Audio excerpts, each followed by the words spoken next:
It was supposed to be just another quiet Sunday, a royal family outing so casual, most people didn't even recognize them at first. No crowns, no ceremonies, just boots in the mud, kids laughing, and paper cups of tea passed around at a local horse show. But beneath the surface of that picture-perfect moment, something darker was brewing. A single comment, sharp, low, and meant to wound, would ripple through the royal family in ways no one expected. And when Prince William found out what had been said to his daughter, Princess Charlotte, the future king made a decision so personal, so final, it shook the palace to its core. But here's the twist. The fallout didn't just affect the person who spoke, it threatened to unravel everything Queen Camilla had spent 2 decades building. This isn't just a story about royal drama, it's about legacy, power, and a little girl who unknowingly triggered a royal reckoning. The horse show wasn't supposed to be a headline. It was meant to be one of those rare days where the royals could step outside the palace bubble and just breathe. No waving from balconies, no official speeches, just a family blending into the background, boots in the grass, clapping for young riders as ponies trotted by. Princess Charlotte, just 9 years old, looked like any other child there. Her riding boots were a little muddy, her hair pulled back neatly, and in her hand was a juice box that she sipped between laughs. She wasn't guarded by a swarm of security. She wasn't surrounded by cameras. She was simply present, fully immersed in the moment. And that's what made it so powerful. For a fleeting afternoon, the future of the monarchy wasn't a prince in uniform or a queen in pearls. It was a little girl in ponytails, cheering at the side of a ring. But what no one saw coming, what no one could have predicted, was that the most shocking royal confrontation of the year wasn't going to take place behind closed palace doors. It would start right there, in plain sight, between 2 girls standing just a few feet apart. And what was said next, that's where everything changed. Her name was Lola Parker, Camilla's granddaughter, not royal by title, not in the line of succession, but close enough to feel part of the fold. She had been seen at family events, walking beside Camilla at public appearances, occasionally captured by photographers lingering near the edges of palace moments. Always there, but never quite in the spotlight. That day, she stood just a few feet from Charlotte. Same age, same weather-beaten field, but a very different energy. Unlike Charlotte's relaxed joy, Lola's presence had a stiffness to it, like she was there with something to prove. The 2 girls weren't enemies, but they weren't exactly friends either. Polite smiles, a few exchanged words during official family gatherings, the kind of carefully staged proximity that looks warm from the outside but feels cold just beneath. It wasn't until the juice box moment that the energy shifted. Charlotte, raised in a home where sharing and kindness were taught like royal protocol, noticed Lola glancing her way, and in a small act of childlike generosity, she offered her drink. "Do you want some?" she asked. Lola nodded. "Yeah, sure." Charlotte passed it over with a gentle reminder. "Just don't finish it. We'll be here a long time, and I'll need it later." It was a small, sweet moment, normal even. But what happened next turned that normalcy upside down. Charlotte turned her attention back to the show ring, clapping as one of the ponies cleared a small jump.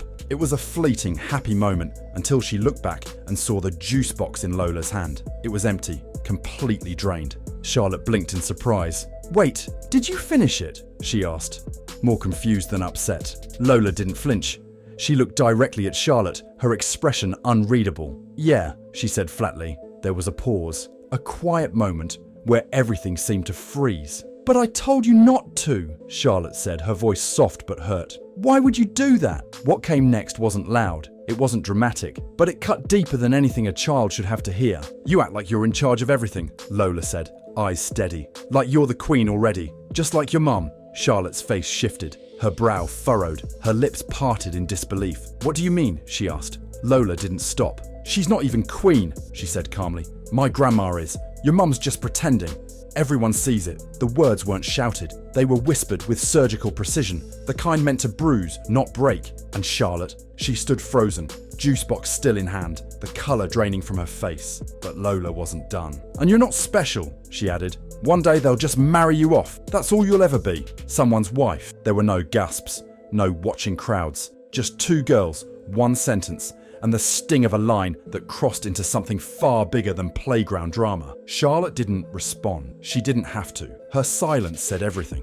Charlotte didn't cry, not right away. She just stood there, frozen, gripping the empty juice box like it still held something. Her eyes were wide, not with fear, but confusion. That kind of stunned, hollow look kids get when the world suddenly doesn't feel safe anymore. Then without a word, she turned and walked straight to her mother.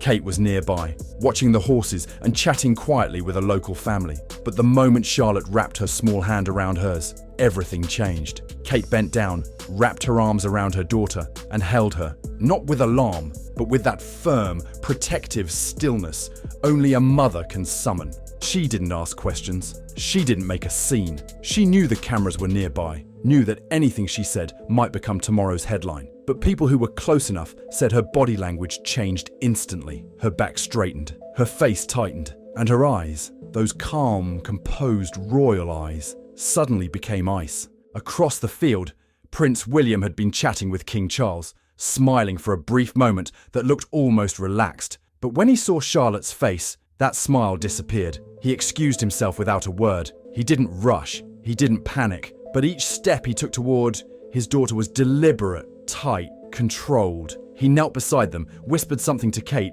then stood and looked across the field, right where Lola had been standing. No words, no announcement, just one look. And everything around them shifted. The royal calm had cracked, and everyone near them could feel it. No press release, no palace statement, no royal aide whispering to reporters. Just one tweet. 1 week after the incident at the horse show, Prince William posted something on Twitter that sent shockwaves through royal watchers and insiders alike. It wasn't tagged, it didn't name names, and it wasn't polished like the typical royal communication. There was no coat of arms, no formal language, just a father speaking plainly. My family will always come first. Anyone who thinks they can harm my daughter and remain close to us is mistaken. That was it. Nothing more. But it didn't need more. Within minutes, the post exploded. Some took it as a general statement of support. Others knew exactly who it was aimed at. Royal insiders and veteran reporters began connecting the dots, pointing back to the strange tension at the horse show and the quiet removal of one particular name from the guest list of an upcoming garden event, Lola Parker. People began digging deeper, and what they found wasn't a one-time outburst. It was a pattern, because this wasn't the first time William's family had been targeted, not publicly, but from within. The whispers, the passive criticisms, the side glances during official events, they had been growing for years. And while Kate had always responded with quiet dignity, never breaking her smile, it was clear now. This time, William had had enough. And the target wasn't just the young girl who made the comment. It was the system that allowed those comments to slip by unchecked. This wasn't a tweet, it was a warning, and everyone inside the palace heard it loud and clear. While the world zoomed in on William's bold tweet, another story had been building quietly in the background. One that involved years of whispers, judgment, and unfair scrutiny aimed at Kate Middleton. To the public, she was the picture of perfection, always poised, always polished. The Duchess who smiled on cue and never stumbled. But behind that composure was a woman who had been under attack in slow, subtle ways for nearly a decade. It started with harmless gossip, comments about her fashion choices, her too perfect smile, the way she held herself in public. Some called her boring, others said she was trying too hard. Then came the comparisons, first to Diana, then to Meghan. Too quiet, too distant, too private. And through it all, Kate said nothing. She kept showing up, kept smiling, kept fulfilling every royal duty without complaint. But the pressure wasn't just public, it was private too. Insiders say the most painful blow came when old bikini photos of Kate and her sister Pippa resurfaced. The images had been taken without their consent.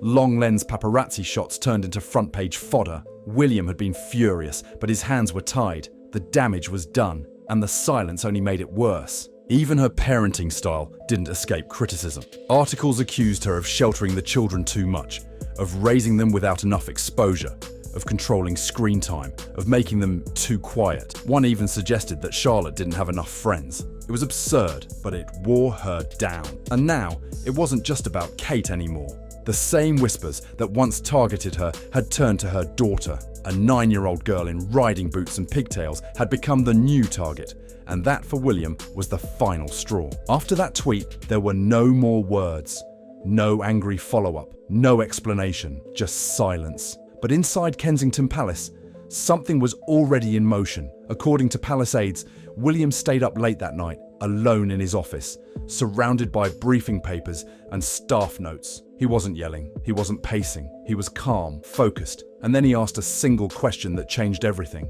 What's being done about Lola?" The room went still. One of the guards answered honestly, "Nothing so far." Those words, that hesitation, it was enough. In that moment, William made his decision, not in rage, not in revenge, but in clarity. Lola Parker would no longer be welcomed at royal events. No more invitations to family garden parties, no more passes to private receptions, no more quiet exceptions because of who her grandmother was. It wasn't a scandal. It wasn't even spoken aloud, but those who needed to know were informed. When Lola's name disappeared from the guest list for an upcoming Windsor gathering, people noticed. And when she wasn't seen beside Camilla at a charity appearance the following week, the whispers began. But it wasn't just the act, it was how final it felt. There was no discussion, no softening of the blow. William had drawn the line, and that was it. He didn't need headlines, he didn't want drama, he just wanted to protect his daughter. And this time, he wasn't asking anyone's permission. When the news finally reached Camilla, it didn't come in a formal memo. It didn't arrive through a scheduled meeting with aides. It came quietly, through absence, through Lola's name missing from a list where it had always been, through subtle glances at an event where Lola was expected but never appeared. At first, Camilla assumed it was a mistake, a scheduling error, but then she asked, and the answer confirmed her worst fear. It wasn't a mistake at all. William had removed Lola. No warning, no discussion, just gone. Camilla was livid. Inside her private rooms, aides said she stormed around, muttering under her breath, slamming drawers, repeating the same phrase over and over. They've crossed a line. To her, this wasn't just about a child being punished. It was about her family, her blood, being cast out. After everything she had done to be accepted, after years of rebuilding her image, attending endless public events, smiling beside Charles, enduring the comparisons to Diana, this felt like betrayal. And it wasn't just William who felt distant. When she went to King Charles and pleaded with him to reverse the decision, he barely looked up from his newspaper.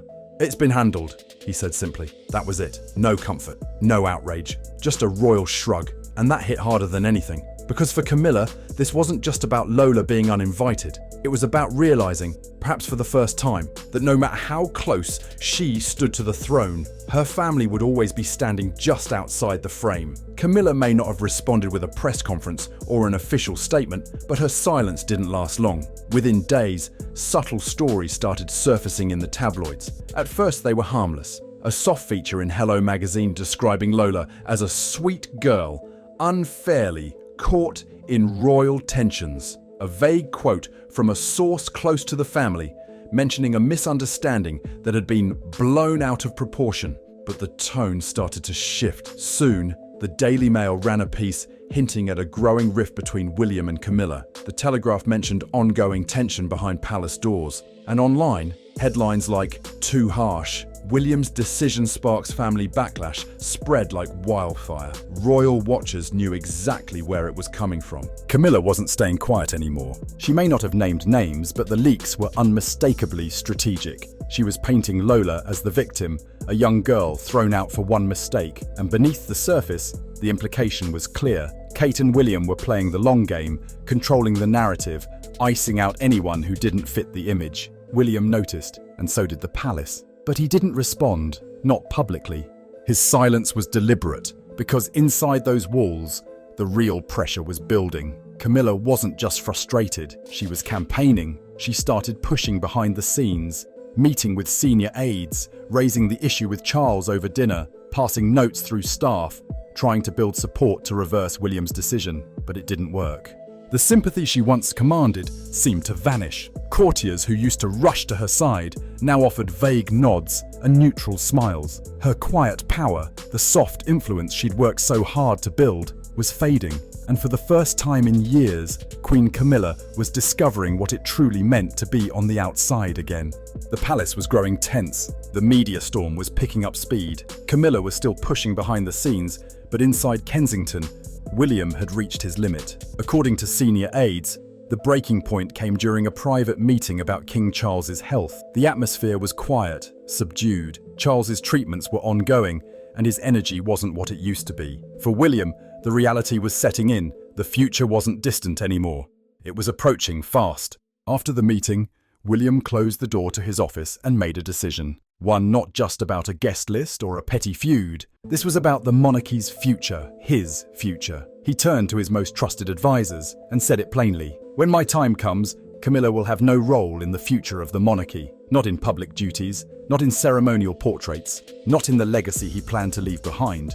She replaced my mother once, he added quietly, but she won't replace her in memory. It was a line drawn not in anger, but in stone. There would be no portrait of Camilla beside Diana in future royal displays. No mention of her in the stories passed down to George, Charlotte, and Louis. No seat of influence once the crown moved into William's hands. From the outside, nothing seemed to change. Camilla still held the title. She still appeared at events. But within the palace walls, something irreversible had happened. They called it the invisible removal, a quiet erasure from the future of the monarchy, one that wouldn't make headlines immediately, but would echo for generations. Because William wasn't just protecting his daughter anymore, he was protecting the crown. He didn't do it as a prince. He didn't even do it as the future king. That evening, William sat down with his children simply as a father. No aides, no notes, no publicists in the background. Just a man who had watched his daughter break down from a comment no child should ever hear, and who knew the silence had gone on long enough. He spoke gently, clearly, with the kind of honesty that only comes when you're finally done holding it in. Camilla is not your grandmother, he told them.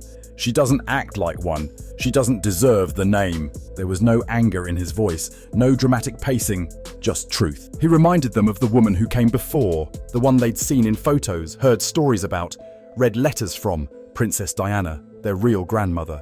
The one whose presence still lingered through smiles, through memories, through everything Kate had worked so hard to preserve in their lives. You already have a grandmother, he said, looking each of them in the eye. Her name is Diana. And just like that, something shifted. Not in the press, not in the palace, but in their home. It wasn't about Camilla anymore. It wasn't about court gossip or tabloid noise. It was about reclaiming something sacred, a name, a legacy, a truth too long buried under royal formality. From that moment forward, Diana's name would be the only one the children used when they spoke about family history. Her portrait, not Camilla's, would hang in their home. Her story would be told, not the revised version of what came after. And in making that quiet correction, William did something no title or crown ever could. He gave his children clarity. He gave Diana her rightful place back, and he made sure that the memory of the woman the world had loved wouldn't be overwritten by politics, or convenience, or silence. Not ever again. To the outside world, everything still looked intact. Camilla appeared at events beside King Charles. She smiled, waved, nodded. No one spoke publicly about Lola. No statement was ever issued from the palace, but inside royal circles, the message was crystal clear. William was reshaping the monarchy in quiet but powerful ways, and people were starting to notice. Portrait arrangements changed. Seating plans at events subtly shifted. Camilla's presence began to feel more ceremonial, less central. No more side glances from senior aides. No more whispers of influence, just polite distance. The Queen Consort title still stood on paper, but emotionally, politically, symbolically, it was already fading. The public felt it too. Royal commentators stopped referring to Camilla as the bridge between Charles and William. Instead, stories began highlighting Kate's growing role. Articles praised William and Kate's parenting, their connection to Diana's values, their modern approach to royal duty. Hashtags trended again. Hashtag for Diana, hashtag team Charlotte, hashtag protect the future. And for once, even the most traditional royal watchers agreed, this wasn't about drama, this was about dignity. People weren't just reacting to a tweet or a tabloid feud anymore. They were seeing a shift in tone, in priority, a new kind of leadership, quieter, more personal, and far more protective. William wasn't just defending his daughter, he was defending the monarchy's soul. He wasn't trying to erase Camilla out of spite. He was reclaiming space for his mother, for his children, and for the kind of legacy he wanted to pass down. And in doing so, he revealed a powerful truth. In a palace where everyone fights to be seen, sometimes the strongest move is to disappear someone without ever saying their name. Camilla wasn't done, not yet. Behind the scenes, she was still trying to fight her way back in. The quiet banishment of Lola had been humiliating, but it was the erasure of her own place in the monarchy that stung the most. She had clawed her way into royal acceptance over 2 decades, endured years of being the other woman, transformed herself from scandal to respectability, and now it was all slipping through her fingers. So she started pushing harder. Private dinners with Charles turned into tense discussions. She cornered senior aides in corridors. She tried to rally old allies, editors, advisors, even distant family members. But each time, she met the same response: a nod, a smile, and nothing. Even Charles, once her most reliable support, had gone quiet. One evening, after a strained dinner at Windsor, she reportedly snapped, "I gave everything to this family, everything, and now I'm nothing to them." But there was no reply. Not from staff, not from Charles, and certainly not from William. That silence wasn't just personal, it was institutional. Her influence had been revoked without a single headline. Not through scandal, but through strategy. She was still Queen Consort in title, but not in presence, not in memory, not in the story moving forward. It wasn't exile, it was something colder. She'd been outlived by a legacy stronger than hers, and deep down, she knew it. No matter how many photos she posed for, how many garden parties she attended, how many Camilla supporters appeared in the press, it wouldn't matter, because the image now burned into the public's memory wasn't one of Camilla's victories. It was of a little girl crying quietly into her mother's arms, holding an empty juice box. As her father drew a line no one dared cross again. By the time spring turned to summer, the palace had settled into a strange calm. There were no public outbursts, no visible scandals, just a quiet, almost surgical shift in tone. William and Kate continued their duties as usual, opening hospitals, visiting schools, attending events hand in hand. But behind the scenes, the royal map had changed. Camilla still appeared at Charles's side, but the energy was different. Her speeches were shorter, her presence muted. Even the press began to reframe her role, not as the future matriarch of the monarchy, but as a supporting character from a previous chapter. And Charlotte? She was smiling again, seen at another event weeks later, standing confidently beside her mother, waving to the crowd like nothing had ever happened. But those close to the family knew something inside her had shifted too. She had learned, perhaps far too young, that being born into royalty doesn't always mean safety, and that sometimes the people standing closest to the throne aren't there to protect you. But she'd also learned something else, that her father would. William didn't change the future with rage. He didn't start a war. He didn't run to the press or stage a confrontation. He simply said no. No more pretending. No more silent disrespect. No more space for those who wound from within. He redrew the lines, not with ceremony, but with principle. And in doing so, he sent a message to every future king, queen, and consort. Family comes first, not the image, not the tradition, the people. The message wasn't tweeted, it wasn't printed, but it was felt. In the corridors of Windsor, in the silence around Camilla, in the confidence returning to his daughter's smile. The monarchy may not have changed overnight, but its heart had been moved, and from that point forward, no one would ever mistake silence for weakness again. In a family built on silence, tradition, and carefully chosen words, Prince William didn't need a crown to make his authority known. He didn't shout, he didn't posture, he didn't even name names. But by protecting his daughter with unwavering clarity, he reminded the world that legacy isn't built on titles, it's built on choices. And this time, his choice was simple: draw the line, protect the next generation, and let no one, not even those once embraced by the crown, step over it again. So now we ask you, was William right to make that move? Was the quiet removal of Camilla's influence justice, or was it too far? Can moments like this really reshape the future of the monarchy? Let us know your thoughts in the comments. We want to hear from you. And if you found this story as powerful as we did, don't forget to like, share, and subscribe for more revealing looks behind the palace walls. Because sometimes the biggest royal scandals aren't the ones shouted from balconies. They're the ones whispered behind closed doors.